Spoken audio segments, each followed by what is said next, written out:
오늘의 사연을 시작하겠습니다. 안녕하세요.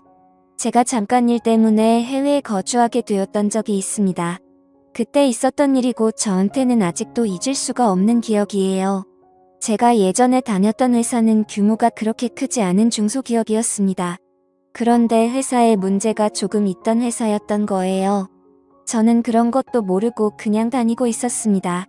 어느 날 평소처럼 출근했는데 회사 문은 잠겨있고 수많은 사람들이 저를 찾아와서 사장 어딨냐고 하면서 제 멱살 잡기까지 하는 겁니다. 알고 보니 사장은 투자금 명목으로 사람들한테 돈을 뜯어내다가 그 돈을 들고 해외로 날라버린 상태였어요.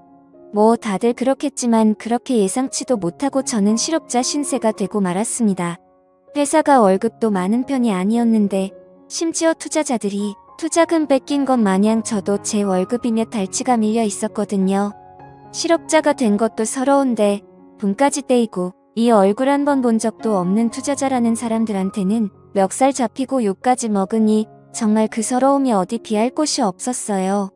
제가 다녔던 회사가 이력서에 엄청난 경력이 되는 것도 아니고 그렇다고 제 스펙이 제가 원할 때 아무 때나 취업을 할 수 있고 회사를 골라서 들어갈 정도로 좋았던 게 아니었기 때문에 다시 취직을 하려 해도 참 난감하더군요. 평소처럼 구인 광고 사이트를 돌아다니면서 이 회사 저 회사 둘러보고 있었는데 미국에 있는 한 회사에서 올려놓은 구인 광고를 보게 되었습니다. 영어를 할 줄 모르니 여태 해외에 있는 회사는 관심도 가져본 적 없는데 그날따라 호기심 때문에 눌러보게 되었어요. 그런데 입사하면 초봉이 3천만 원 후반대더군요. 눈이 돌아가는 X였습니다. 그때는 뭐 아무것도 모르니 비교할 수 있던 건 제가 먼저 다니던 회사밖에 없었어요. 둘 다 경력 없이 들어가는 회사인데 제가 다닌 회사가 주는 월급의 2배 정도를 주는 거였어요. 당연히 관심이 생기더라고요.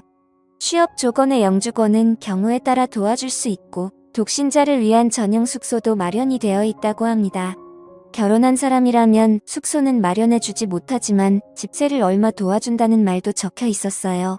이보다 더 좋은 조건이 어디 있겠나 싶었습니다. 그땐 진짜 아무것도 몰랐거든요. 그게 절대 좋은 조건이 아니라는 걸요. 영주권은 과정에 필요한 모든 비용을 제가 내야 돼서 배보다 배꼽이 더 컸고 그 당시 한국 연봉에 비해 2배나 되는 금액이었지만 사실 미국에서는 최저시급이나 마찬가지였어요. 돈을 모을 수는 있었지만 정말 아끼고 또 아껴야만 했습니다. 아무튼 미국 가는데 준비했던 과정이나 이런 이야기들은 중요한 게 아니니 생략하겠습니다.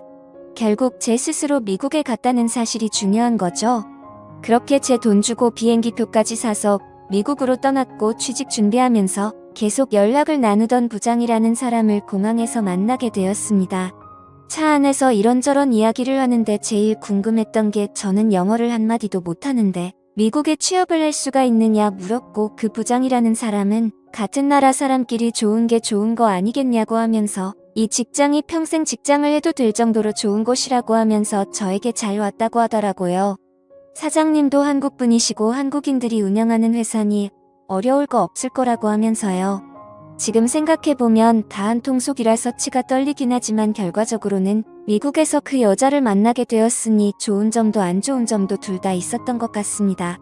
저렇게 사람 좋은 척하는 건 대표가 도망간 전에 다니던 회사에서도 비슷하게 들었던 말이기 때문에 하나도 믿지도 않았어요. 하지만 어쨌든 저는 당장 돈도 필요하고 이미 바다 건너 미국까지 왔으니 무슨 일이든 열심히 해봐야겠다는 생각이었어요. 숙소도 제공해주고 하는데 한 3년만 고생하면 1억 근처는 모으지 않겠나 하는 생각으로 열심히 해보기로 했습니다. 물론 당했던 게 있어서 그 말을 100% 믿고 있던 건 아니지만 저금이 어느 정도 있으면 좋겠다라는 생각을 한 적이 있었어요. 그래서 그런지 숙소까지 제공해주겠다. 정말 식비 제외하고는 따로 돈 들일 도 없을 것 같은데 23년만 놔주고 수하고 거기서 돈이나 열심히 모아오면 1억 정도는 모아오겠지 라는 생각에 열심히 해보기로 했습니다. 첫날 출근을 했는데 뭐 그래도 나름 사무실도 갖춰놓고 제대로 된 회사인 것 같더라고요. 직원들 전부가 다 미국에 거주하는 교민들처럼 보였고 부장이라는 사람이 말한 대로 저 말고도 다른 몇몇은 영어를 전혀 할 줄 모르는 사람들이 있었습니다. 그런데 그중 한 명이 격리 일을 하고 있는 여자였어요.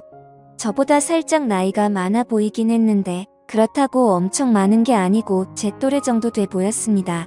그런데 또 우스운 것이 그 작은 집단에서도 편가르기를 하겠다고 그 회사 안에서도 영어를 할 줄 아는 사람들과 못하는 사람들끼리 파벌이 나누어진 상태더라고요. 영어를 배워야겠다는 열망도 그다지 없던 편이라서 저는 자연스럽게 영어를 못하는 사람들 그룹과 어울리기 시작했고 그 격리 일을 하고 있다던 여자와도 자연스럽게 친해지게 되었습니다. 그때 대화를 주고받으며 그녀가 저보다 4살이 많은 36살 여자라는 걸 알게 되었습니다.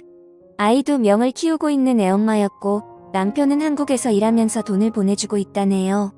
자식 교육 때문에 왔다고 들었는데 그 당시에 환율이 한번 엄청 올랐던 적이 있어요.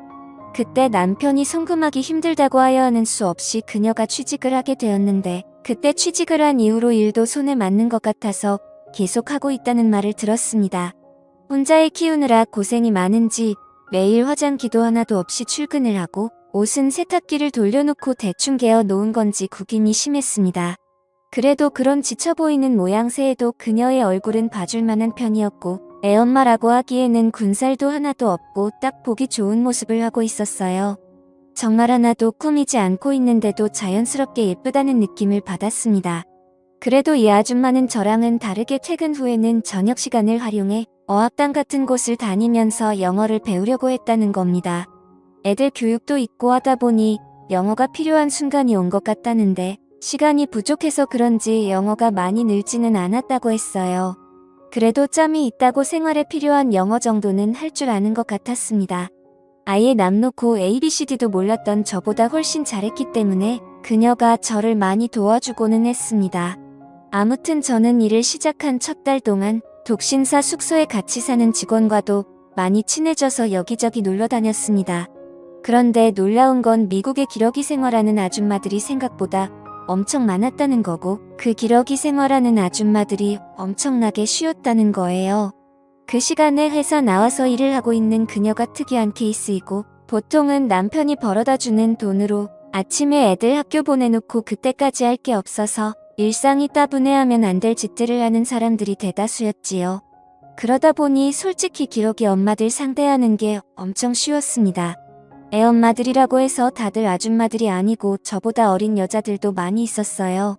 남편이 한국에서 벌어다주는 돈으로 저 같은 놈들한테 쓰고 있다는 게 참 애석했고 지금 생각해보면 제가 정말 남의 가정에다가 몹쓸 짓을 했다는 걸 인정하지만 그때는 남의 집 사정까지 봐줄 제가 아니었습니다.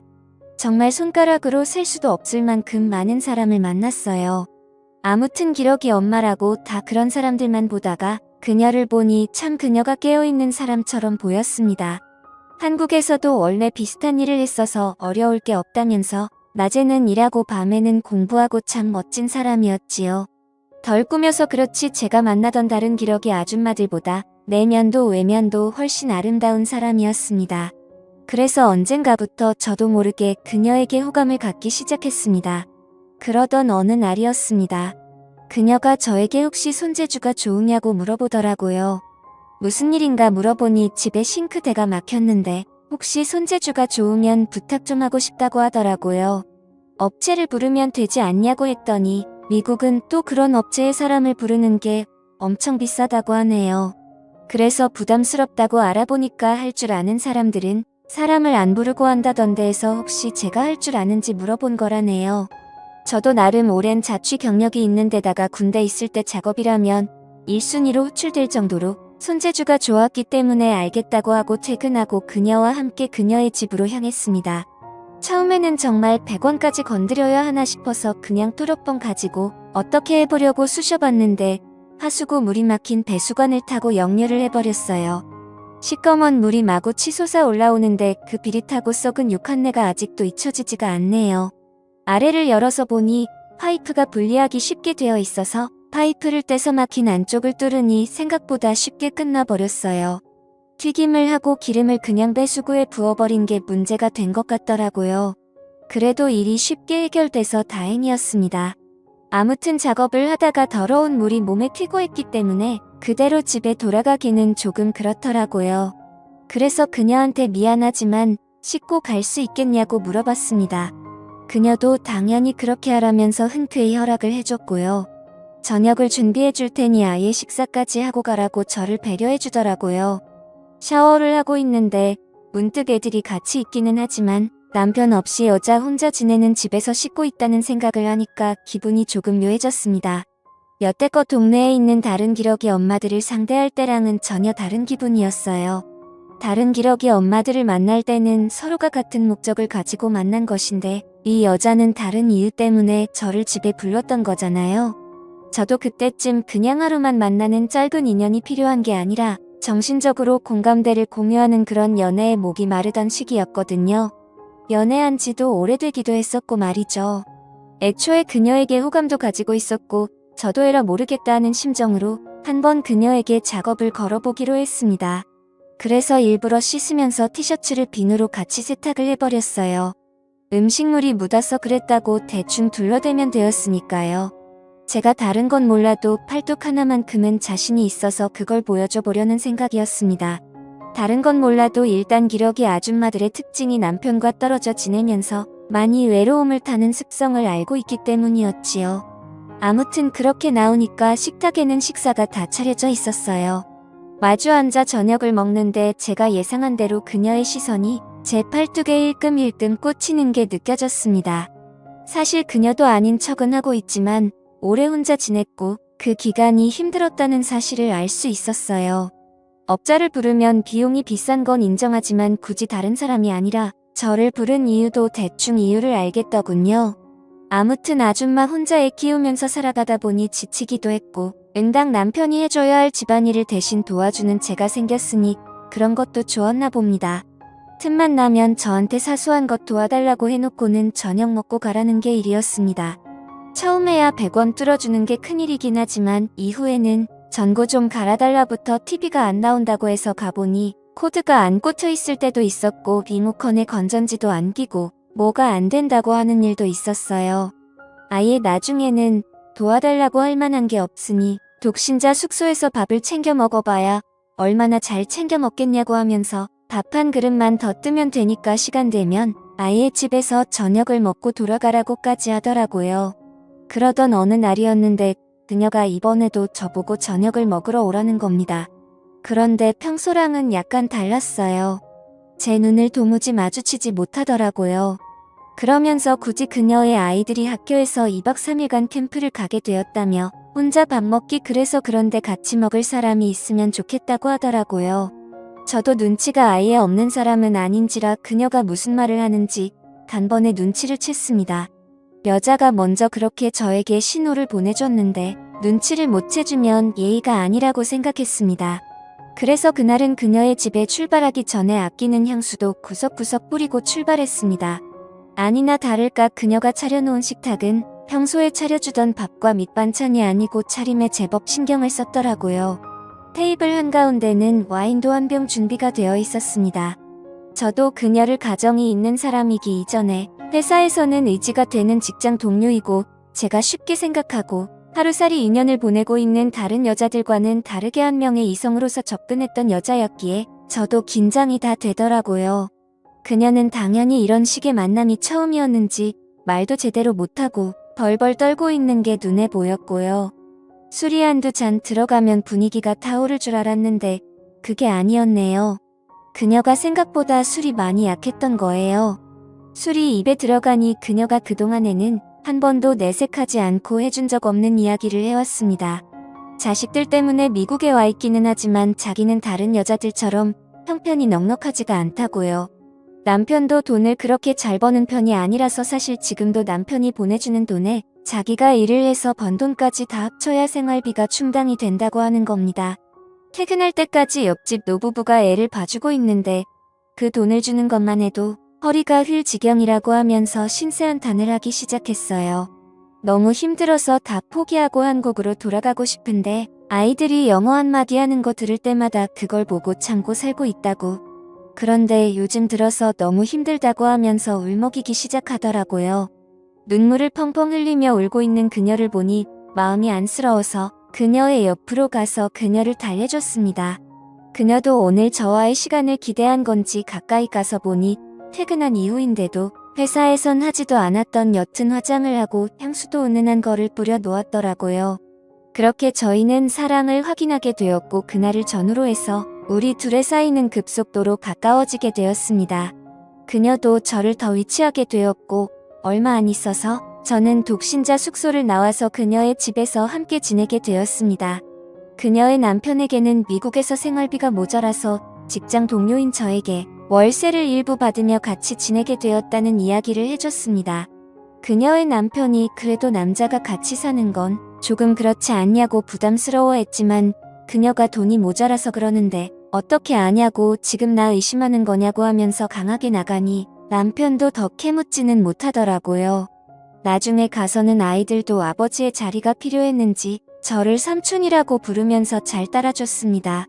그렇게 그녀하고는 제가 목표한 3년을 채울 때까지 거의 부부나 다름없이 함께 살았어요. 사실 그녀와의 추억은 정말 잊을 수 없는 아름다운 추억입니다. 그때는 그녀가 남편이 있는 걸 알면서도 연애를 시작했고 저는 그동안 그 사실을 망각할 만큼 진심으로 그녀를 사랑했었거든요. 부부처럼 다투기도 많이 다퉜지만 서로 많이 아껴줬습니다. 제가 한국에 돌아갈 때가 되면서 그녀는 결국 제가 아닌 한국에 있는 남편을 택했지만요. 저도 그때서야 제가 큰 잘못을 저질렀다는 걸 깨달았습니다. 한국에서 열심히 돈을 벌고 있는 그 남편에게 말이죠. 그녀는 저를 잠시 지나가는 인연으로 생각했는데 저는 그녀의 남편에게서 그녀와 그녀들의 아이들까지 뺏어올 생각을 하고 있었거든요. 저의 착각으로 끝나버렸긴 하지만요. 그 뒤로 저도 사람을 잘 못 믿게 돼서 독신주의자로 살고 있습니다. 연애는 하고 있기는 하지만 결혼은 하지 못할 것 같아요.